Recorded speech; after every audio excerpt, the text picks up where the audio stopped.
Client Success at Trufla, and our moderator today, Anastasia Dubois, Senior Training Consultant at Intact.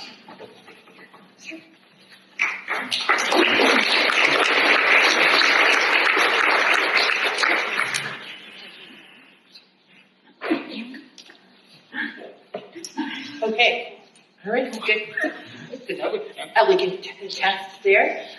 So we're very fortunate to have the Risk Takers and Trailblazers, an all-female podcast in this podcasting environment. So it's just going to be a nice conversation. And to start it all off, we're going to start with Diane and really kind of what inspired. What was the inspiration behind the podcast, and how has it changed your view on the industry? All right, well, thank you everyone for having us here. I know this is completely out of scope of what you've been listening to today, but we started this podcast only 1 year ago, and it started with actually our co-host who can't join us because she's out in Halifax. Yeah. But she was asking for a while, can we do a podcast? Can we do a podcast? And I say, no, it's totally out of my wheelhouse. I'm terrified of public speaking, so absolutely not. And then we saw a Women in InsurTech panel at the Trufla's Amplified conference that jazzed us. Like, we just geeked out on this panel. It was amazing.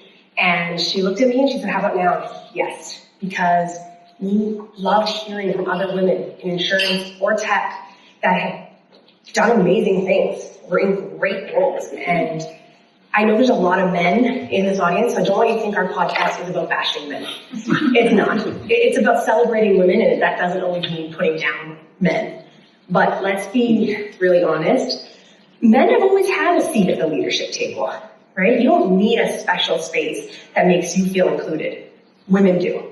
Women need a space where they can listen to other phenomenal women who have done amazing things and how they've battled not only, imposter syndrome, which we talk a lot about, but also juggled a lot of things. Like, shout out to all the working moms, or all working moms on the podcast, and also just up and comers, people that are new into the industry and wanting to see where can they go and not hold themselves back because they feel like they can't do as much as their male counterparts. So we have, we kicked it off. I think our first episode, when we actually started it, we were all terrified to watch it. We didn't want to see ourselves on camera, but having the discussions with the guests that we've had have been it's been so therapeutic for all of us. It's been our own little mentorship crew, and it's been one of the best decisions of my life. I think to add to that is, when you talk about the women and the people that we've spoken to that are already in the industry, it's also putting a tool out there for people that are coming into their careers now.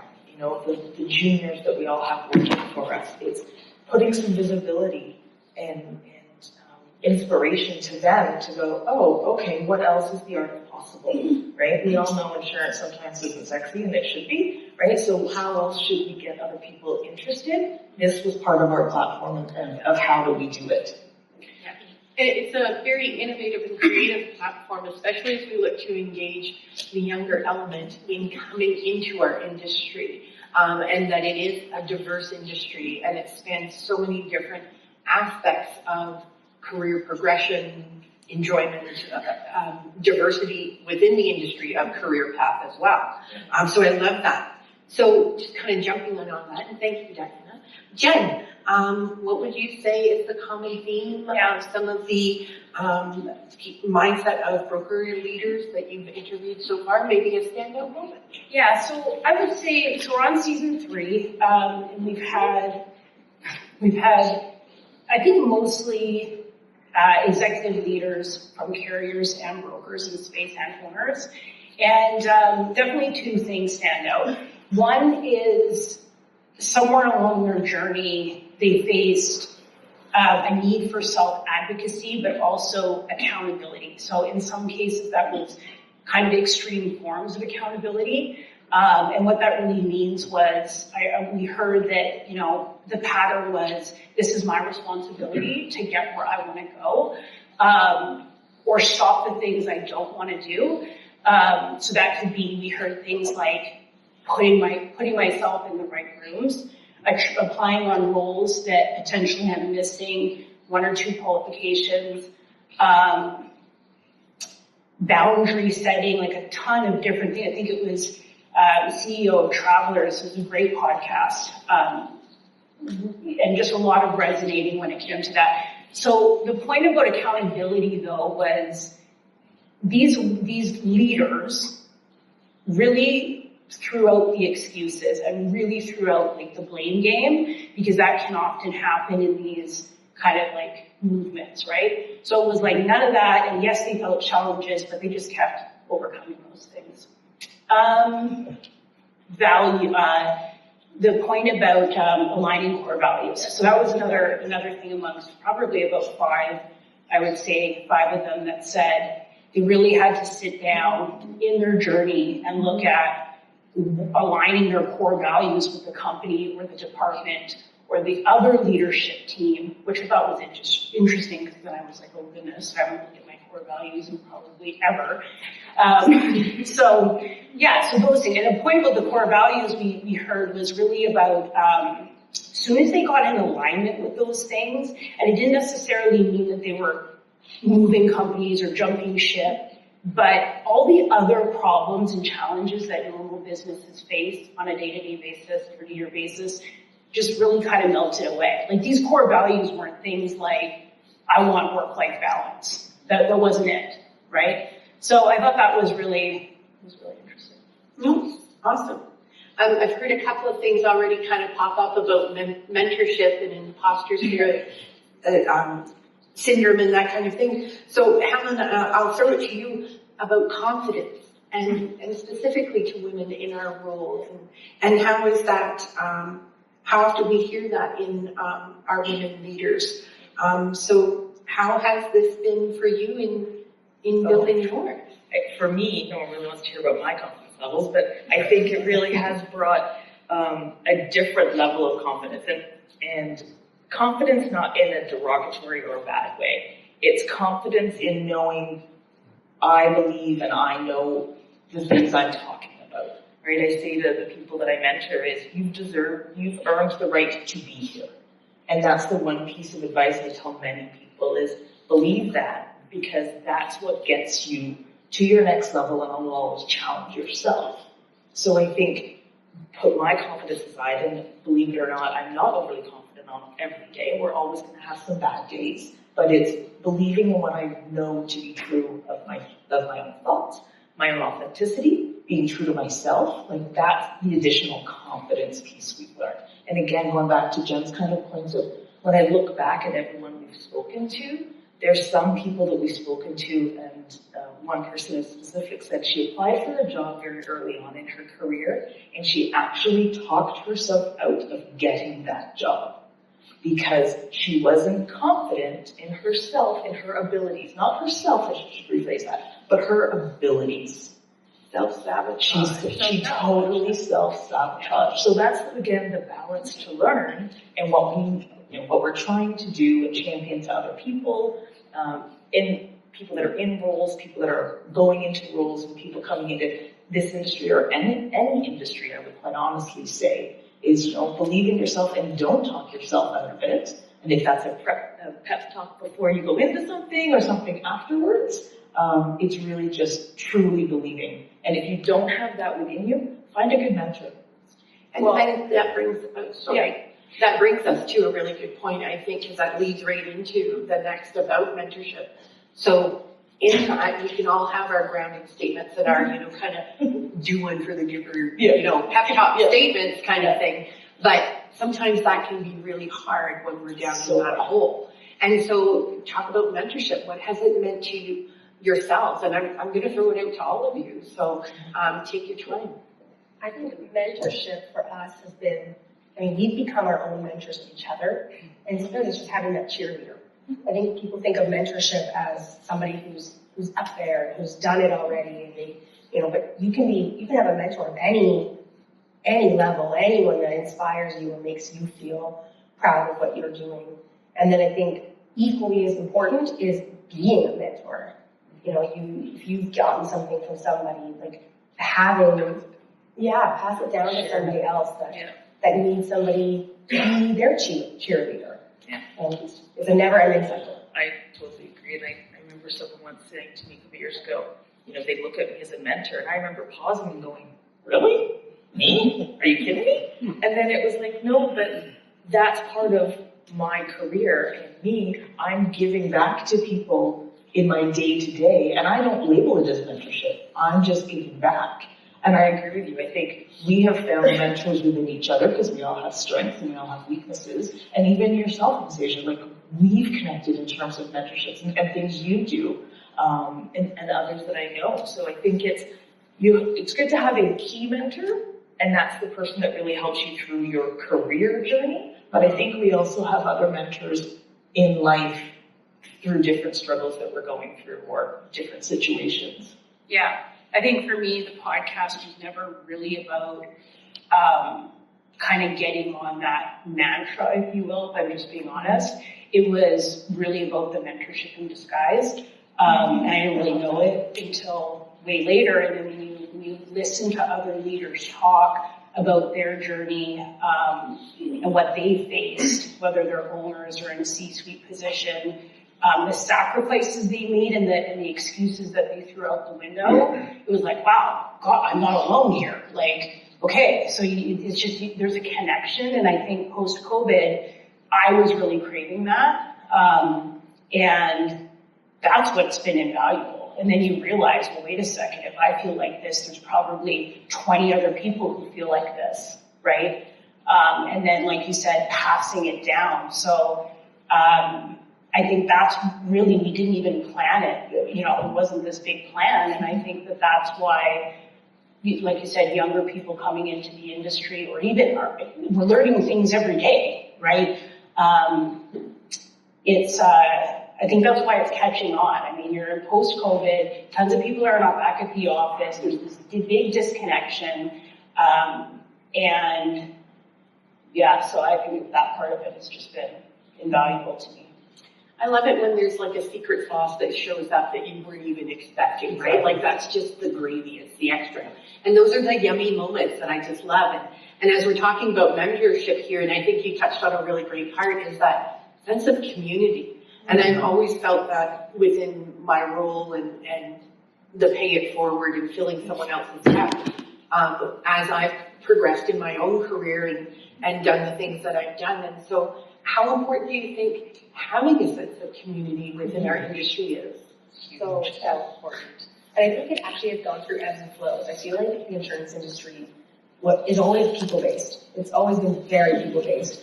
But we've gotten to a point in the last little while where, and how many times do you talk to somebody in the industry, how's your day? It's so busy. I can't leave my desk. I'm just so busy.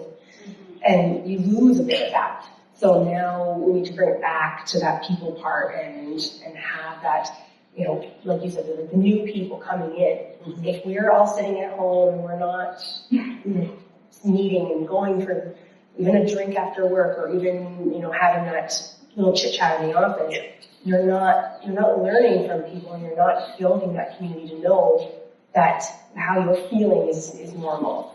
And I think also that saying like, or work like you're not a parent and parent like you don't work, or the mindset of leave it at the door, like it's the authenticity piece that we learn from a lot of people is like, just, it's okay to be your whole authentic self, and that's what you bring to that company or that role, or you're uniquely you. And community is key. It's truly key. I think that's something about our insurance industry, right? We are a big community. We always say we're such a large but small area, right? But everyone kind of knows everybody in some sort of aspect. And the community and the relationships that we get to build when we're out at events like this or other events we do, those for me are just the pinnacle of what we do. And that's where you find those, mental moments, those stories and those things, the things that you can share. That's the important piece about community. And I think too, it's helping, certainly speaking for myself, it's helping me be a better leader, because unless you're going through leadership training, or how else do you become a good leader, right? So if you work for big companies, sure, maybe they're putting you through leadership training. But I've learned so much from other people that I check myself and I'm saying, whoa, I didn't handle that situation last week really well. So it's really checking, it's not only mentorship, it's growth, right? Well, and even with leadership training, until you're able to put that into practice and evolve that skill, it just kind of stays here. And our community almost, it becomes layers, right? We have like our circle and our greater circle, and through events like this, we get a more greater outer circle as well that helps to fill our cups. Like the things that I've gotten just from today alone, right? My cup is overflowing, and I can't wait to take it back and share within my community for that. And I think I cut somebody off. No. I was thinking about what you just said there. Like, again, I don't think we set out, yes, we were all jazzed about the Women in InsurTech panel. We really wanted to make great relationships with those people. So I get that. But I also think, like, change happens when we're all helping each other.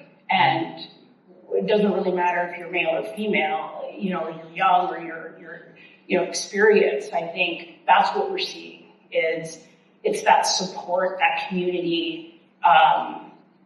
That's what's going to impact change.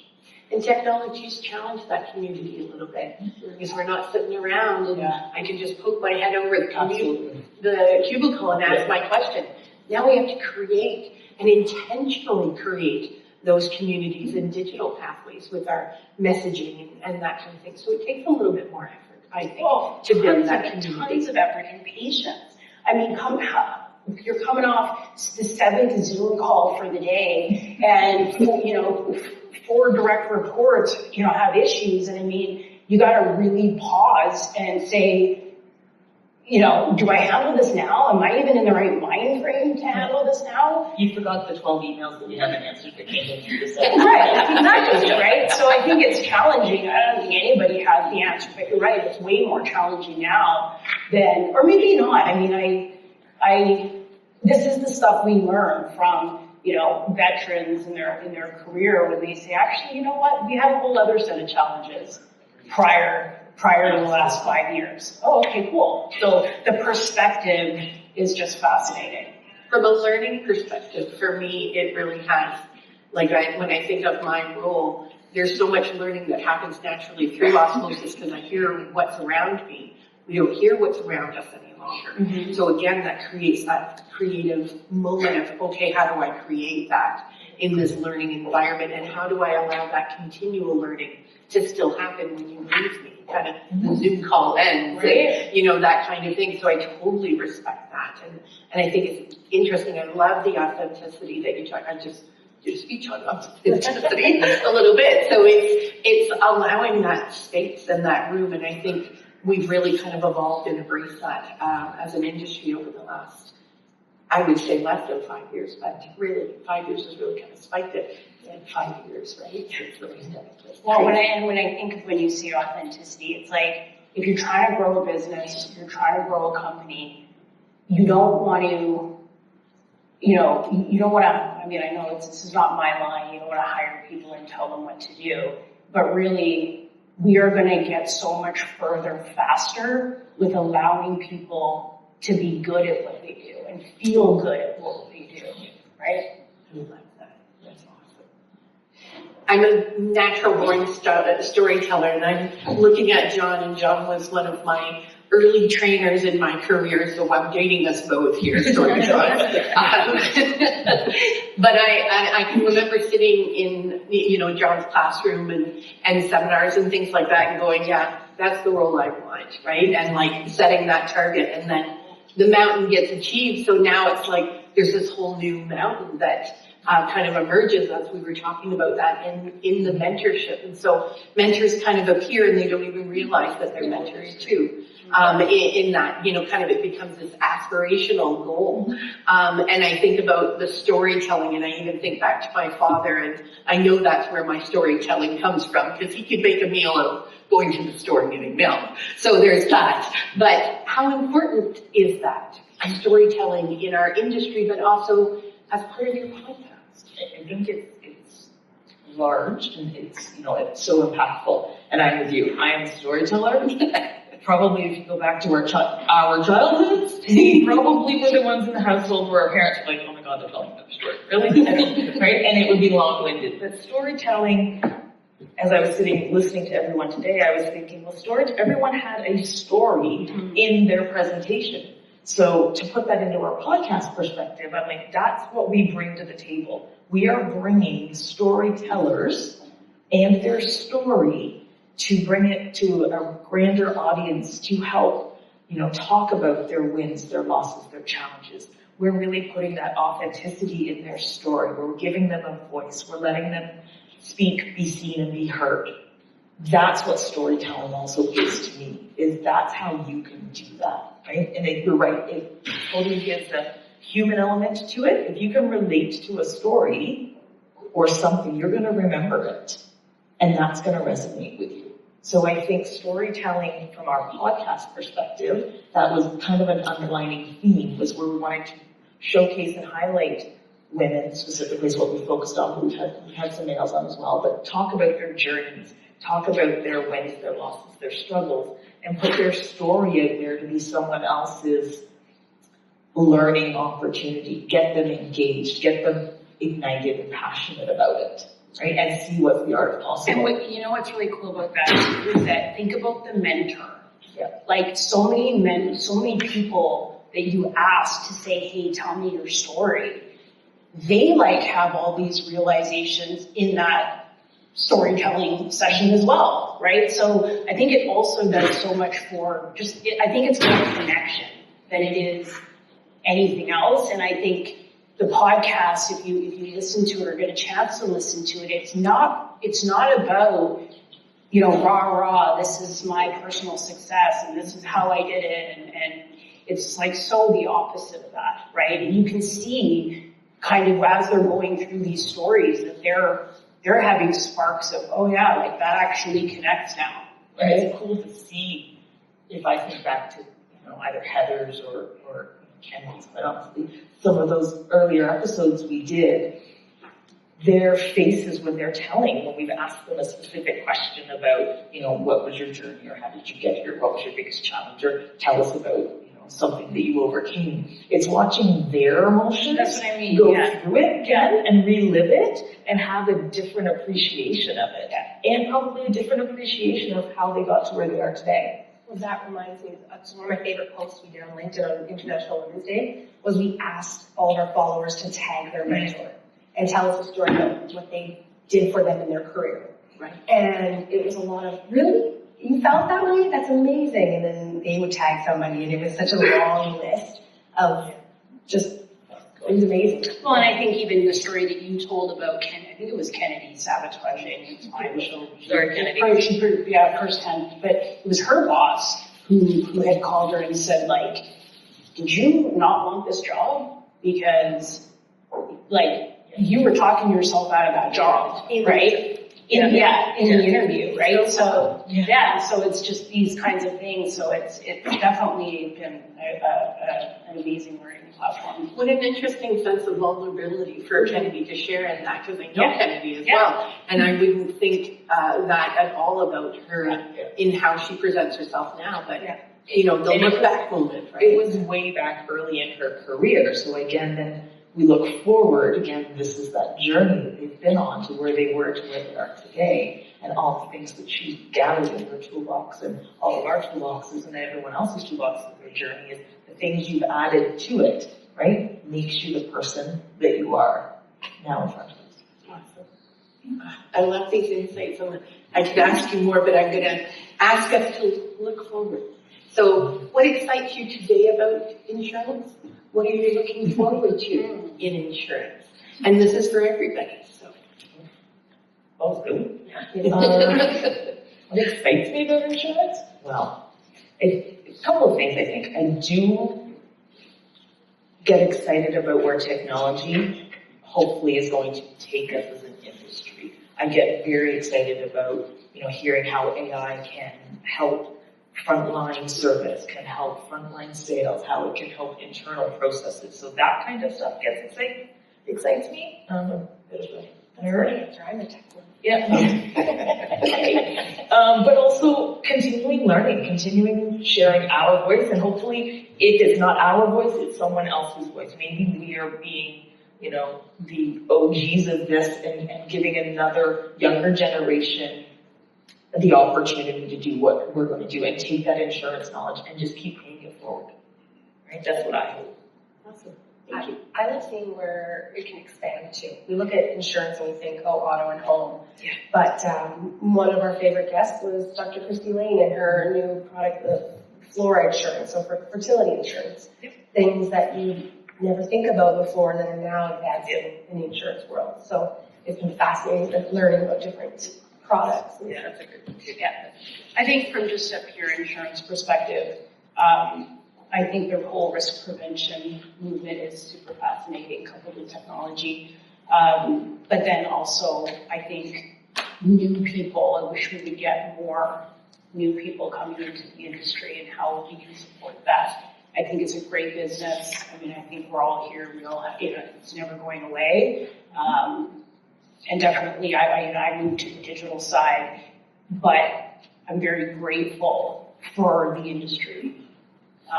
And I can look back and maybe, my 25 to 27-year-old self roll eyes all the time. But no, I'm very grateful for the industry. My last thing to add would be, one thing I would love to see get added is education about insurance in our schools. Yes.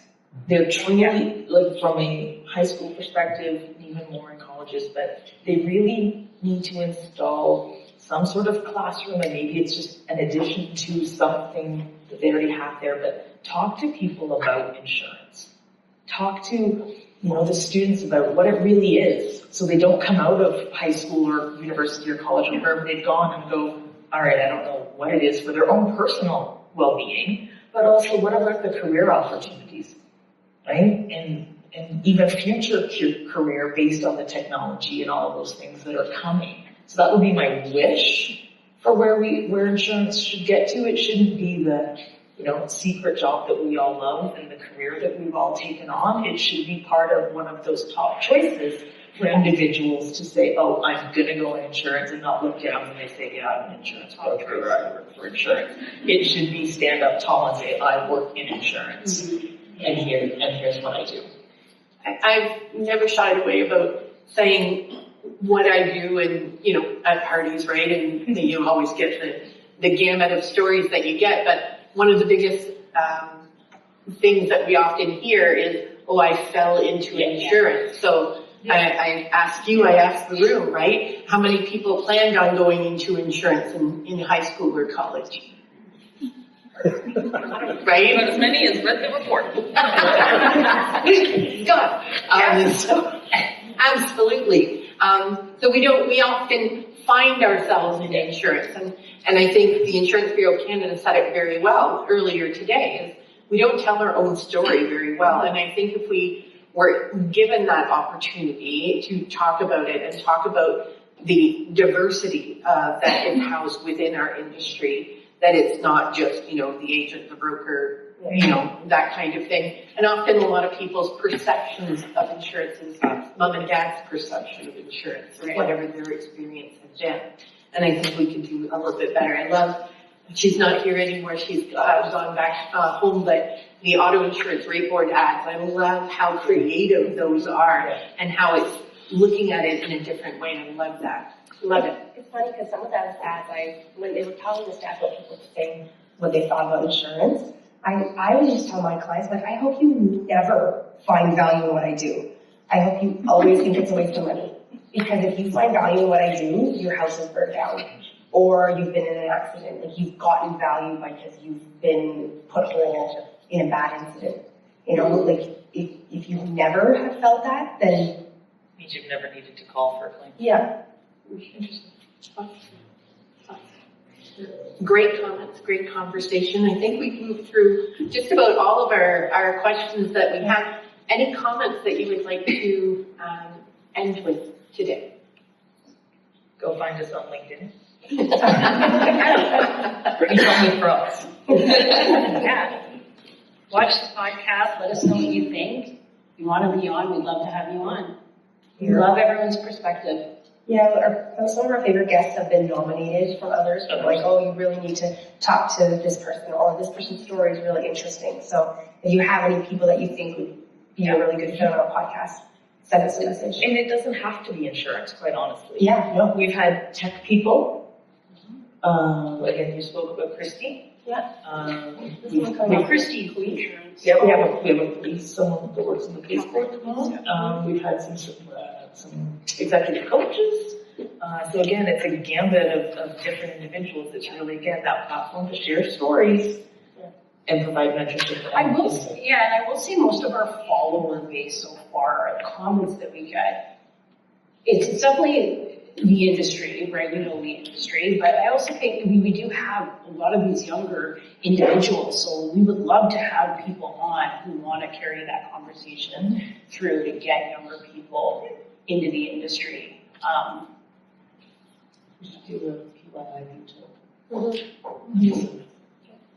Before we exit the stage and before we officially sign off, I'll throw it out to the audience. Is there anybody that has any questions for our three panelists? Well, I'm going to thank Heather for recording us. You're welcome. Thank you for taking time out of your day to come and share your inspiration, your thoughts, and I can't wait to get to the next podcast. Thank you. Thanks for having us.